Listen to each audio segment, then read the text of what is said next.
आदरणीय अध्यक्ष महोदय,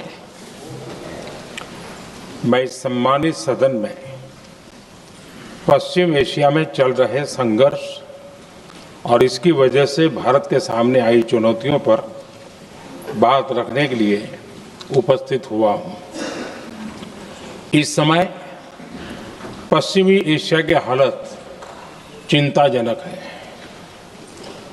बीते 2-3 हफ्तों में जयशंकर जी ने और हरदीप पुरी जी ने इस विषय पर सदन को जरूरी जानकारी दी है। अब इस संकट को 3 सप्ताह से ज्यादा हो रहा है। इसका पूरे विश्व की अर्थव्यवस्था पर, लोगों के जीवन पर बहुत ही विपरीत असर हो रहा है। इसलिए पूरी दुनिया इस संकट के जल्द से जल्द समाधान के लिए सभी पक्षों से आग्रह भी कर रही है। अध्यक्ष महोदय, भारत के सामने भी इस युद्ध ने अप्रत्याशित चुनौतियां खड़ी कर दी हैं। ये चुनौतियां आर्थिक भी हैं, नेशनल सिक्योरिटी से जुड़ी भी हैं और मानवीय भी है। युद्धरत और युद्ध से प्रभावित देशों के साथ भारत के व्यापक व्यापारिक रिश्ते हैं। जिस क्षेत्र में युद्ध हो रहा है वो दुनिया के दूसरे देशों के साथ हमारे व्यापार का भी एक महत्वपूर्ण रास्ता है। विशेष रूप से कच्चे तेल और गैस की हमारी जरूरतों का एक बड़ा हिस्सा यही क्षेत्र पूरा करता है। हमारे लिए ये रीजन एक और कारण से भी अहम है। लगभग 1 करोड़ भारतीय खाड़ी देशों में रहते हैं और वहां काम करते हैं। वहां समंदर में जो कमर्शियल शिप चलते हैं उनमें भारतीय क्रू मेंबर्स की संख्या भी बहुत अधिक है।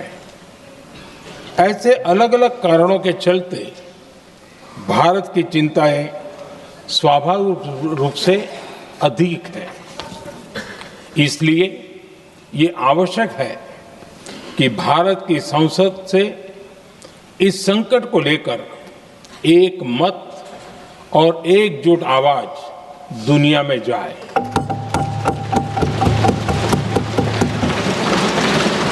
अध्यक्ष जी, जब से ये युद्ध शुरू हुआ है तब से ही प्रभावित देशों में हर भारतीय को जरूरी मदद दी जा रही है। मैंने खुद पश्चिम एशिया के ज्यादातर देशों के राष्ट्राध्यक्षों के साथ 2 राउंड फोन पर बात की है। सभी ने भारतीयों की सुरक्षा का पूरा आश्वासन दिया है। दुर्भाग्य से इस दौरान कुछ लोगों की दुखद मृत्यु हुई है और कुछ घायल हुए हैं। ऐसे मुश्किल हालात में परिवारजनों को आवश्यक मदद दी जा रही है। जो घायल है उनका बेहतर इलाज सुनिश्चित कराया जा रहा है। अध्यक्ष जी, प्रभावित देशों में हमारे जितने भी मिशन हैं वो निरंतर भारतीयों की मदद करने में जुटे हैं।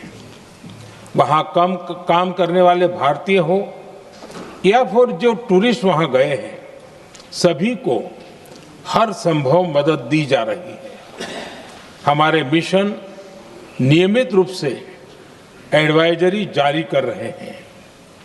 यहां भारत में और अन्य प्रभावित देशों में 24/7 कंट्रोल रूम और आपातकालीन हेल्पलाइन स्थापित की गई है। इनके माध्यम से सभी प्रभावितों को त्वरित जानकारी दी जा रही है।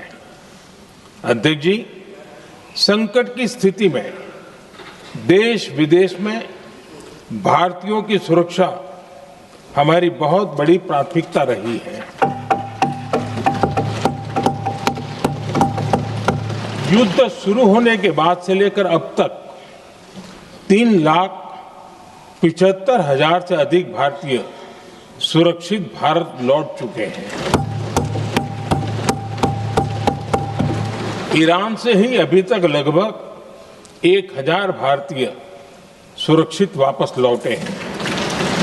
इनमें 700 से अधिक मेडिकल की पढ़ाई करने वाले युवा हैं। खाड़ी देशों में भारतीय स्कूलों में हजारों विद्यार्थी पढ़ते हैं। सीबीएसई ने ऐसे सभी भारतीय स्कूलों में होने वाली कक्षा 10वीं और 12वीं की निर्धारित परीक्षाओं को रद्द कर दिया है। इन बच्चों की पढ़ाई निर्बाध चलती रहे, इसके लिए सीबीएसई उचित कदम उठा रही है। यानी सरकार संवेदनशील भी है, सतर्क भी है और हर सहायता के लिए तत्पर भी है।